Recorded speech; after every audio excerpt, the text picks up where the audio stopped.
Hai, Assalamualaikum. Apa khabar? Kembali mendengarkan cerita-cerita seram di channel Zulaikha Roslan. Hari ini 27 Mac 2023 bersamaan dengan 5 Ramadan 1444 Hijrah. Macam mana dengan hari anda? Saya harap anda berada di dalam keadaan baik-baik. Dan tak kira di mana saja anda berada, saya doakan urusan anda dipermudahkan oleh Yang Maha Esa. Kepada anda yang baru je terjumpa video ni ataupun terjumpa channel ni, anda boleh tekan button subscribe sekarang sebab saya ada banyak lagi perkongsian menarik yang saya nak ceritakan kepada anda. Dan kalau anda nak tahu, channel Zulaikha Roslan ni memang khusus untuk cerita-cerita seram ataupun cerita-cerita misteri macam itulah, okey. Jadi kalau anda subscribe, tak sia-sialah untuk anda sekiranya anda memang meminati cerita-cerita seram. Kalau dah tekan button subscribe, jangan lupa tekan notifikasi loceng, okey? Sebab nanti bila saya update video, anda akan dapat notifikasi. So sebelum saya teruskan untuk penceritaan pada video kali ini, saya nak ucapkan dulu jutaan terima kasih kepada anda yang sudi nak sokong saya, yang sudi nak subscribe channel ni, yang sudi nak like video dan drop in komen. Tanpa anda, siapalah saya. Dan Alhamdulillah atas sokongan daripada anda, YouTube channel Zulaikha Roslan berjaya melepasi tapisan untuk dimonetize. Terima kasih banyak-banyak saya ucapkan kepada anda sebab sudi nak sokong YouTuber pemula macam saya, okey? Sorry. Untuk penceritaan pada video kali ini, sebenarnya saya selalu dapat cerita kisah-kisah pendek. Jadi bila kisah-kisah pendek ni selalunya saya akan combinekan dalam satu video, macam 3 kisah seram pontianak, 3 kisah seram pocong kan. Cuma untuk video kali ni dia lain sikit sebab kisah-kisah pendek yang saya dapat ni, saya tak tahu macam mana nak combinekan dia dalam video. Nak letak dia dalam video pocong, diorang tak nampak pocong. Nak letak dalam pontianak, tak nampak pontianak. Macam itulah. Jadi saya combinekan dalam video kali ni dengan tajuk Detik Jam 12. Boleh tak macam tu? So lepas ni kalau korang nampak video Detik Jam 12 part 2 ke apa, so korang tahulah combination video ataupun cerita-cerita pendek yang tak jelas hantu dia ataupun seram dia. Mungkin seram bagi orang tu, tapi mungkin bagi korang tak seram ke, kita tak tahu kan. Saya bawakan kepada anda 5 kisah pendek seram untuk video kali ini. Jadi tanpa membuang masa, jomlah kita mulakan dengan cerita yang pertama. Oh ya, sebelum tu, sorry. Kalau korang ada cerita menarik yang korang nak kongsikan, korang boleh hantarkan melalui pautan email yang saya sertakan di deskripsi box di bawah, ataupun melalui voice note dengan talian nombor telefon WhatsApp yang saya sertakan juga dekat bawah lah. Okey, jom kita mulakan untuk cerita pada video kali ini. Innahu min Sulaiman wa innahu bismillahirrahmanirrahim.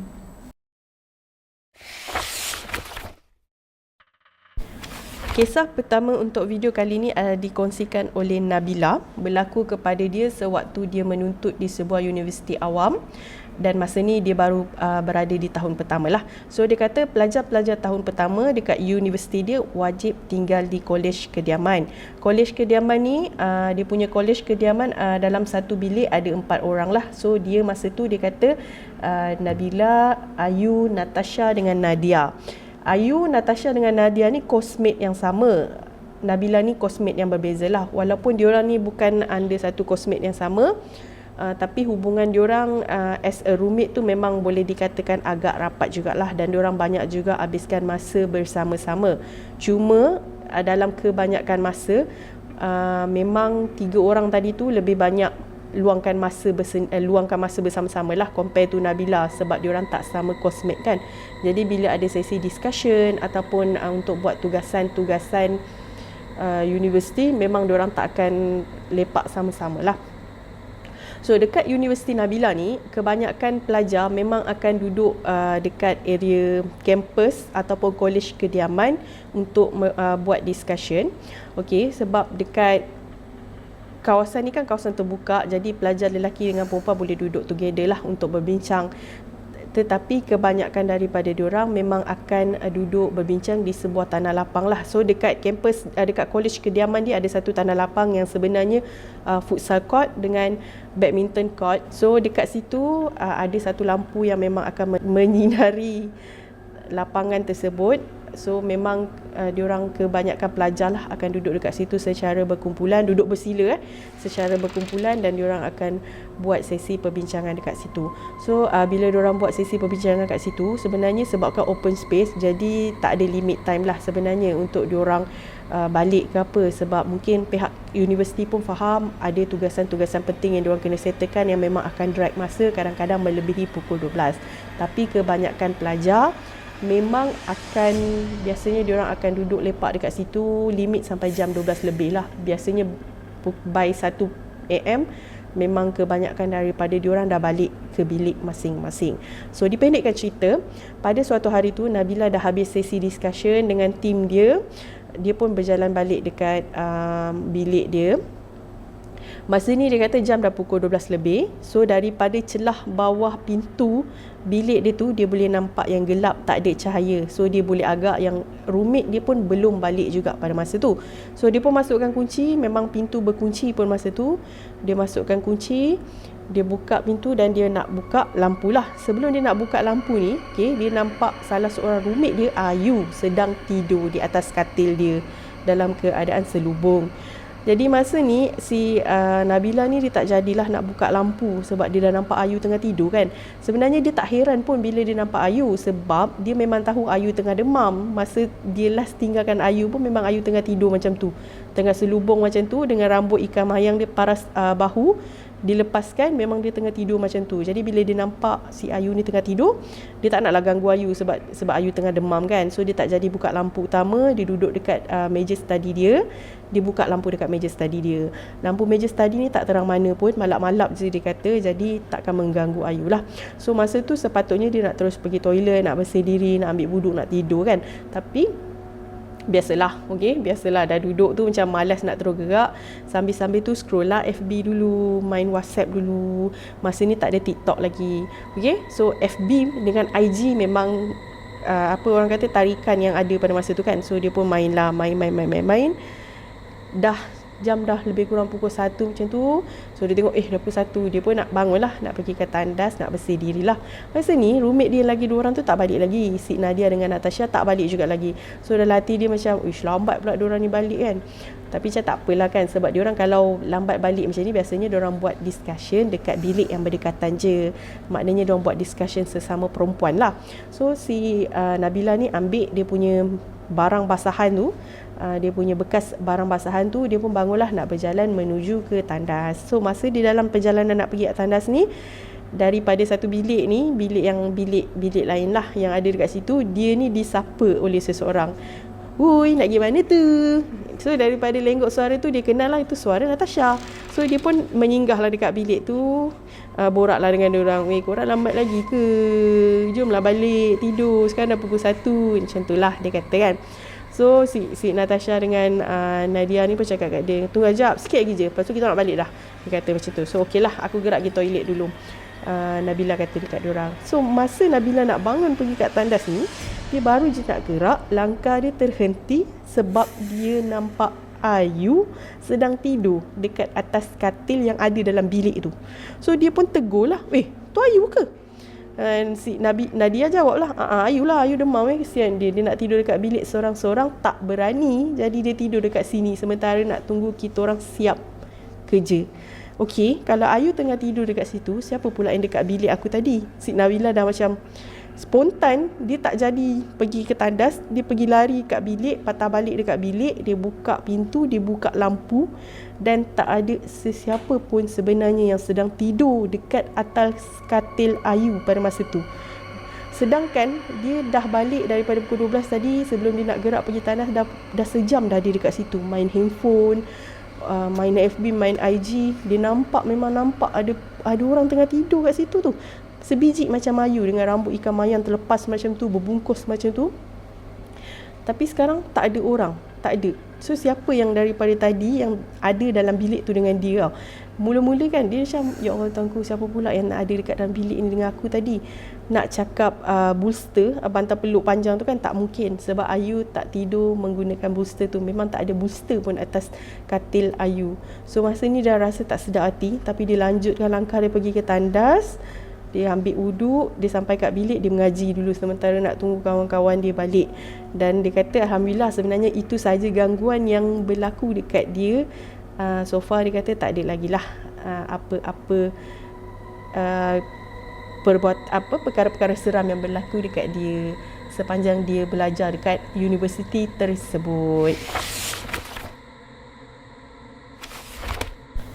Kisah kedua ni diceritakan kepada saya oleh Mamat. Mamat ni dengan dua orang rakan dia pada masa kejadian ni sebenarnya dalam perjalanan untuk pergi memancing. Okey, diorang gerak lepas isyak dan sebenarnya perjalanan untuk ke tempat tersebut ambil masa 2 jam, dan masa si Mamat ni dalam perjalanan, dia kata memang dia akan melalui hutan-hutan dah. Saya rasa ni macam biasa sangat kan, sebab orang yang pergi memancing ni dia memang akan lalu kawasan hutan lah kan. So sama macam Mamat ni, tempat yang dia nak pergi mancing tu dia tak bagi tahu saya dekat mana, tapi dia kata kawasan tu memang dekat kawasan yang agak hutan-hutan. So diorang dah sewa satu boat ataupun boat lah kan, kita panggil boat, dan diorang plan nak memancing daripada malam sehingga ke pagi. Sebenarnya diorang ni nak mencadat sontong jugalah pada masa yang sama, lebih kurang macam tu lah dia kata. So dalam perjalanan ni diorang kan 3 orang, 2 orang, seorang memandu, seorang dekat depan, Mamat duduk dekat belakang seorang-seorang. So disebabkan dia seorang je dekat belakang, dia pun rebahkanlah badan dia dekat belakang dan nampak seperti sedang tidur. Pada masa ni pun 2 orang kawan dia ni berborak sesama diorang je, macam diorang abaikan Mamat ni. Mungkin sebab diorang fikir Mamat ni tengah tidur kot, so diorang tak adalah berbual dalam nada suara yang agak kuat kan. So diorang borak sesama diorang je. So Mamat yang dekat belakang ni layanlah perasaan, sebab masa tu tak ada line phone. Kalau nak main handphone memang tak ada line, nak balas WhatsApp pun tak ada line. So Mamat layan perasaan, dia tengoklah dekat luar tingkap cermin belakang tu kan, dekat luar cermin belakang tu dia tengok langit lah pada masa tu. So dalam keadaan dia tengah macam fokus tengok langit tu, tiba-tiba ada satu benda terbang melintasi kereta dia dan hinggap dekat pokok di sebelah kanan kereta ni. Benda yang terbang tu dia nampak macam kain putih. So disebabkan dia ternampak sekali pandang, okey, benda tu terbang melintasi kereta kan, so macam sekali pandang lah. So dia macam terkejut, dia terus duduk dan tengok daripada tingkap belah kanan, tingkap belakang pemandu tu, dia tengok ke arah pokok tu macam nak pastikan apa benda yang dia nampak tu sama ada betul ataupun tidak. Dan memang daripada pokok tu dia nampak kain putih tu macam seolah-olah tengah bertenggek. Sebenarnya Mamat kata dia tak nampak rambut pun, dia tak nampak kepala ke apa, dia tak nampak, dia cuma nampak kain putih, dan kain putih tu duduk dekat atas pokok, nampak macam tengah bertenggek. Okey, sebenarnya masa ni boleh juga nak fikir konon-konon ada kain orang terbang ke apa kan, tapi macam tak logik sebab kain putih tu dia duduk dekat atas pokok dalam keadaan bertinggi. So macam si Mamat ni macam nak fikir, apa yang aku nampak ni, tapi kain putih tu memang jelas tau kat pokok tu, dia kata. So dalam dia duduk tengok juga, nak tengok lah kain putih tu kan, nak buat apa selepas tu. Dia kata kain putih tu boleh terbang naik balik lah, zup, naik ke atas. Okay, mula-mula dia duduk dekat dahan pokok yang macam orang kata rendah lah. Okay, pokok tu lagi tinggi ke atas, dan tiba-tiba kain putih tu macam naik ke atas, macam ditarik, zup, naik ke atas macam tu. Masa ni dia dah spontan lah, dia dah tahu apa yang dia nampak tu memang sesuatu yang boleh dikatakan menyeramkan. Walaupun dia tak nampak muka, tapi dia rasa apa yang dia nampak tu kemungkinan besar pontianak lah dia kata, sebab dia nampak kain putih macam tu walaupun dia tak nampak rambut. So si Mamat ni tak nak lah cerita dekat kawan dia 2 orang ni, takut jap lagi kan benda tu follow ke apa. Dia just diamkan diri dia dan teruskan aktiviti memancing diorang malam tu. Dan Alhamdulillah dia kata tak ada gangguan apa pun, hanya sekilas macam tu saja benda tu melintasi kereta dia pada malam tersebut. Cerita yang ketiga ni diceritakan oleh Ayu. Okey, Ayu dengan suami dia pada masa ni diorang ni bekerja sebagai manager di sebuah restoran F&B.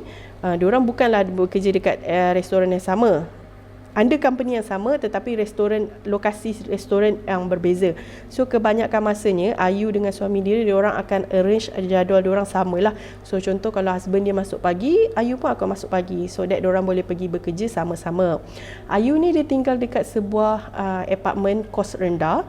Dia menyewa lah dekat situ, dan apartmen dia ni Pangsapuri lah kita panggil lah. Pangsapuri dia ni ada beranda kecil. So beranda kecil ni kebiasaannya akan digunakan untuk menyidai baju ataupun menanam pokok. Biasalah jiran dia kan ada macam-macam yang diorang buat dekat beranda kecil tu.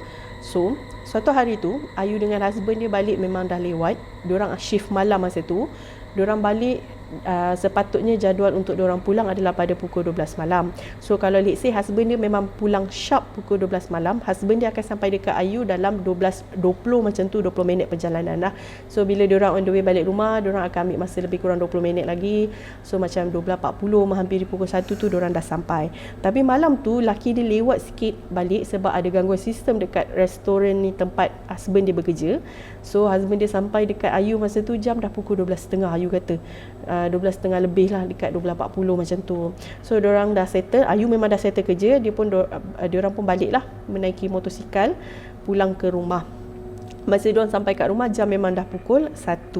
So masa husband dia nak pergi parking ni, Ayu dia turun motor, husband dia nak pergi parking. So dia macam spontan tau perbuatan kita masa tu. So Ayu ni duk melilau lah mata dia. Dia kata macam tak tahu kenapa lah, memang biasa macam tu pun. Lepas husband dia turun motor daripada husband dia, memang dia akan tengok macam tengok kiri kanan, tengok atas, macam kapoci punya orang punya kerja lah kan, dia kata kan. So masa tu dia tengok kiri kanan, dia tengok atas. So daripada atas dia nampak ada seseorang sedang melambai tangan dekat dia. Okay, seseorang tengah melambai.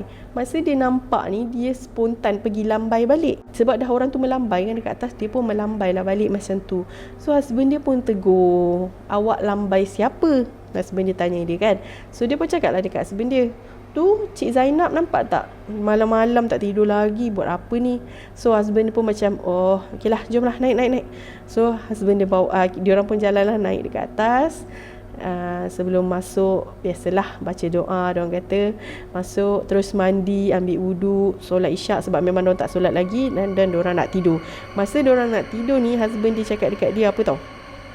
Betul ke awak nampak Cik Zainab tadi? Wife dia pun cakap, betul lah.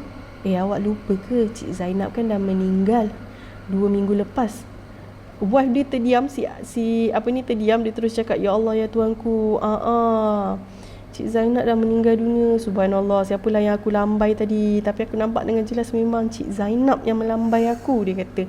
Tapi husband dia kata, tak apalah, next time hati-hati. Moga-moga tak ada apa-apa yang follow diorang. So itu saja perkongsian ringkas daripada dia. Next story. Okay, diceritakan kepada saya oleh Bob. Bob ni dia kata, biasalah orang bujang biasa juga balik lewat malam lah. So kebiasaannya kalau dia balik lewat memang macam tak ada apa-apa pun yang berlaku. Tapi suatu hari tu, si Bob ni dia duduk dekat flat arah 11. So dekat flat dia ni, dia kata dekat bahagian tengah tu macam akan ada ruang lah yang memisahkan rumah depan dengan rumah yang berhadapan lah, maksudnya rumah yang belah sana dengan rumah sini. So ada satu macam ruangan dan ada koridor yang boleh diorang jalan lah. Diorang boleh pilih nak jalan dekat depan rumah A ataupun depan rumah B, macam tu lah dia kata lebih kurang. So suatu hari tu dia balik jam dah pukul macam 12 lebih, menghampiri pukul 1. Naik lift macam biasa. So selama ni dia balik memang tak ada apa-apa masalah. So satu hari ni masa dia balik tu, dia nak jalan lah. Dia jalan dekat hadapan koridor rumah A. Okay, so lepas ataupun tengah dia jalan dekat koridor A ni, sebab rumah dia dekat side belah A lah, sebab tu dia jalan dekat koridor A ni. So masa dia tengah jalan tu, daripada koridor B, dia nampak ada seorang wanita sedang berjalan. Okay, mula-mula dia nak abaikan lah. Biasalah kalau ada orang tengah jalan ke apa kan. Tetapi sedang dia melintasi perempuan tu, so kira macam diorang berjalan seiringan lah sekarang ni, melintasi antara satu sama lain, walaupun perempuan tu menghala ke arah lift dan si Bob ni menghala ke rumah dia. Masa dia melintasi perempuan ni, dia nampak perempuan ni macam ganjil gila. Siapa je yang nak jalan pukul 1 dengan rambut yang mengerbang macam tu, dan tak nampak muka pula kan. So si Bob ni macam dah pelik gila bila dia tengok perempuan tu. So dia dah jadi fokus dekat perempuan tu kan. So dia palingkan kepala dia ke arah perempuan tu dan nak tengok perempuan tu. So korang tahu tak, masa dia tengah nak tengok ni, dia kata tahu tak apa yang berlaku? So dalam dia duk fokus nak tengok perempuan ni menuju ke mana, tiba-tiba perempuan ni hilang macam tu je. Dia macam ada satu tembok besar. So bila perempuan tu melalui tembok tu, memang si Bob ni tak akan nampak perempuan tu. Tapi lepas perempuan tu dah melepasi tembok tu, dia akan nampaklah perempuan tu dalam untuk teruskan perjalanan. Dan masa ni dia kata dekat tembok tu dia tak nampak perempuan tu dah. Okey, so dia tengah tunggulah ni, nak tunggu perempuan tu keluar daripada tembok tu, nak tengok perempuan tu nak pergi mana. Dan masa ni lah dia kata dia tak nampak perempuan tu keluar daripada tembok tersebut. Perempuan tu macam hilang. So si Bob dah spontan, dia dah tahu apa yang dia nampak ni bukan orang. Dia terus lajukan langkah dia masuk balik ke dalam rumah. Nasib baiklah si Bob ni boleh dikatakan tak culas, tak hilang ingatan masa tu. Dia kata, aku ingat sebelum aku masuk tu aku baca doa, aku baca ayat kursi, aku bagi salam, aku terus masuk dan aku tak tidur dekat bilik aku terus lari tidur kat ruang tamu sebab bilik aku betul-betul dekat laluan koridor tu. Dia kata dia takut kalau dia tidur daripada tingkat dia nampak benda tu melintas. Itu saja perkongsian ringkas daripada Bob. Okey, last cerita ni berkenaan dengan gangguan yang berlaku dekat rumah. Disampaikan kepada saya oleh Nadia. Pusing-pusing nama dia sama je kan.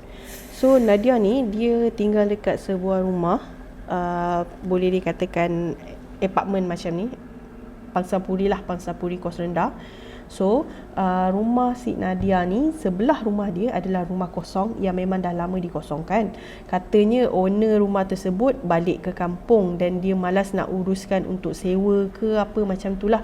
So dia biarkan rumah tu kosong. Sebenarnya rumah tu kosong memang dah agak lama. Okey, dah 2 tahun dan 3 tahun macam tu lah si Nadia ni kata. Mula-mula rumah tu macam tak ada apa-apa pun, macam rumah kosong biasalah. Tetapi lama kelamaan macam ada sesuatu sebenarnya yang dah tinggal dekat dalam rumah tu. Sebab diorang kan, dia kata sejak kebelakangan ni diorang kerap sangat dengar bunyi guli. Okey, bunyi guli yang jatuh tu dan bunyi seolah-olah ada perabot yang kerap kali dialihkan. So mula-mula nak rasa macam bunyi perabot tu datang daripada rumah atas ke apa, tapi macam biasalah sebab tinggal kat situ dah lama, so diorang kenal lah jiran-jiran tetangga diorang. Tapi bila borak-borak, jiran-jiran dia selalu cakap tak ada. So diorang selalu dengar bunyi tu datang daripada bawah, macam daripada rumah dia sendirilah. Memang dah rasa pelik dah masa tu kan. So suatu hari tu diorang ni macam si Nadia dengan husband dia macam nak fokus tau bila dengar bunyi tu. Bila diorang fokus betul-betul bunyi tarik-tarik meja ataupun perabot yang diubahkan tu, barulah diorang perasan yang bunyi tersebut sebenarnya datang daripada rumah sebelah, rumah yang lama kosong tu. So husband dia cakap tak heran lah sebab rumah tu dah lama sangat kosong tau. Owner dia tak nak sewakan. Sebenarnya diorang tak dapat nak get through owner tu pun. Tak tahulah sama ada pakcik tu hidup lagi ke tak kan. Yang dia tahu last pakcik tu cakap nak balik kampung, nak tinggal dekat kampung. Rumah ni nanti kalau anak dia free, anak dia akan uruskan. Tapi sampai sudah anak dia tak datang tau. Bila diorang dah tahu yang sebenarnya bunyi tu datang daripada arah sebelah rumah yang kosong tu, so diorang dah mulalah bergosip-gosip yang cakap, weh bunyi tu semua datang daripada rumah sebelah ni. Dah lama kosong semua. Korang tak ada ke kontak nombor pakcik tu? Mungkin kita patut kontak pakcik tu. Kita cakap kalau pakcik tu nak sewakan, kita uruskan ke, kita bantu ke kan. Nadia offer lah. Nadia kata macam sebenarnya boleh je dia tolong, tak ada masalah pun sebab dia pun housewife, dia kata kan. Dan diorang semua memang tak ada kontak number pakcik tu. So memang susah sebenarnya nak berurusan dengan pakcik tu tau. Okay. So Nadia kata tak apalah, esok kalau ada masa dia pergi ke JMB, Badan Pengurusan Flat tu kan, Pangsapuri tu. Dia kata nanti dia try dapatkan kontak number pakcik tu kalau diorang ada rekod. So nak dipendekkan cerita, malam tu bukan malam ni lah, gosip baru sampai dekat diorang. Apa tau, jiran sebelah rumah Nadia, sebelah kanan adalah bangsa India. Okay.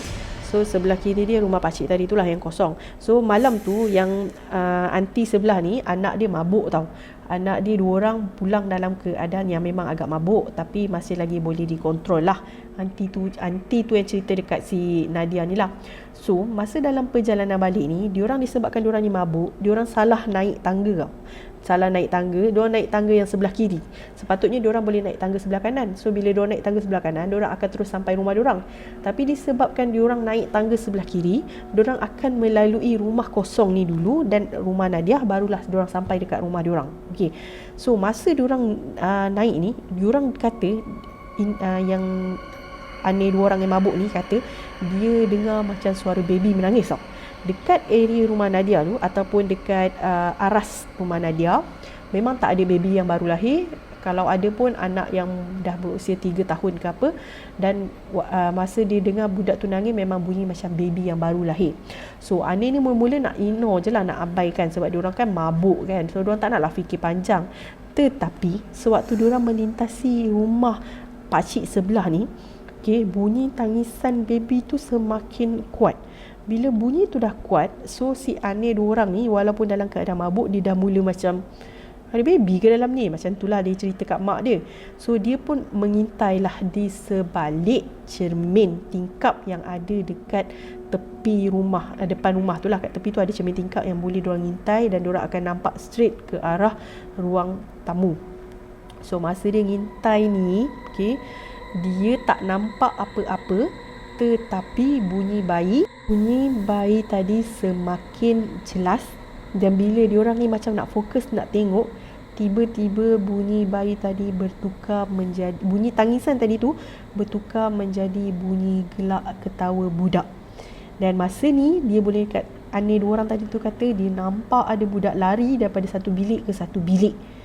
Okay, dan diorang dah kecut perut dah masa tu, walaupun diorang dalam keadaan mabuk, diorang terus lari balik dekat rumah, buka pintu rumah diorang, and diorang terus ceritakan dekat mak diorang apa yang berlaku. So mak dia cakap lah, you all ni dah mabuk ni, dah salah tengok ni, dah mabuk dah.